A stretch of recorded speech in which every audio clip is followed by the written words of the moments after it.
am ready! GMA Weather, serbisyong totoo ng GMA News. Mga kapuso, lalong bumagal ang kilos ng Bagyong Lando na bahagya pang humina habang patuloy na kumikilos papunta naman sa mga isla ng Calayan at Babuyan.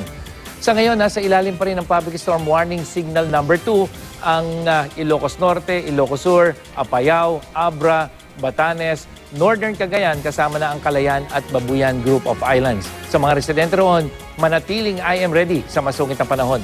Signal number 1 naman sa La Union, Pangasinan, Kalinga, Mountain Province, Ifugao, Benguet, Nueva Vizcaya, Isabela at sa natitirang bahagi ng Cagayan. Patuloy na maging alerto sa malakas na ulan na may pagbugso ng hangin at sa posibleng flash floods at landslides, lalo na sa mabababang lugar. Mataas pa rin ang alon sa lahat naman ng seaboards ng Luzon, kaya huwag muna pong maglayag ang mga may maliliit na sasakyang pandagat doon.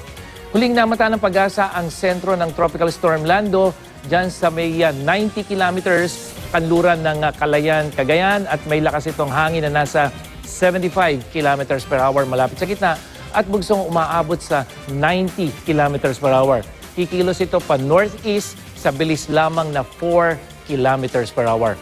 Sa forecast track ng pag-asa, inaasahang nasa Calayan at Babuyan Group of Islands na ang bagyo bukas yan at sa Huwebes, magiging isang tropical depression na lang ito at sa weekend, hihina pa to at magiging isang low pressure area bago tuluyang lumabas ng Philippine Area of Responsibility araw ng linggo. Pero dahil mabagal pa rin ang kilos nito, asahan ng maghapong ulan dyan sa Northern at Central Luzon, lalo na sa may Ilocos at Cordillera regions at maging sa extreme northern section. Base naman yan sa datos ng The Weather Company. Na dito sa Metro Manila, bahagyang tataas ang tsansa ng mahinang ulan pagdating sa hapon hanggang sa gabi.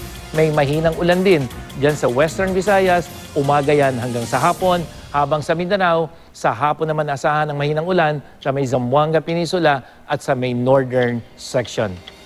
Yan ang latest mula sa GMA Weather. Ako po si Nathaniel Cruz. Magplano para sigurado. I am ready. Serbisyong totoo ng GMA News.